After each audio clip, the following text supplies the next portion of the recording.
অটল বিহাৰী বাজপেয়ী ডাঙৰীয়াৰ 100তম উপজা দিন। এই দিনটোক কৃতজ্ঞ ভাৰতবাসীয়ে সুশাসন দিৱস বা গুড গভৰ্নেন্স ডে হিচাপে পালন কৰে।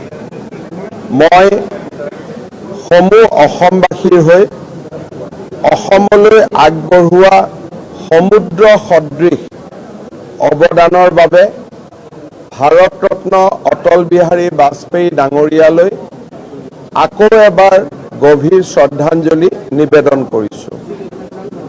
অটল বিহাৰী বাজপেয়ী ডাঙৰীয়াৰ এই শতবৰ্ষ উপজা শতবৰ্ষ ভাৰতীয় জনতা পাৰ্টীয়ে গোটেই বছৰ জুৰি পালন কৰিব। সুশাসনৰ বৰ্ষ হিচাপে ভাৰতীয় জনতা পাৰ্টীয়ে সুশাসনৰ এক স্তম্ভ আমাৰ ৰাজ্যখনত নিৰ্মাণ কৰাৰ বাবে প্ৰচেষ্টা কৰিব। পুনৰ এবাৰ মই ভাৰতৰত্ন অটল বিহাৰী বাজপেয়ী ডাঙৰীয়াৰ প্ৰতি গভীৰ শ্ৰদ্ধাঞ্জলি আৰু অসমবাসীৰ কৃতজ্ঞতা প্ৰকাশ কৰিছোঁ।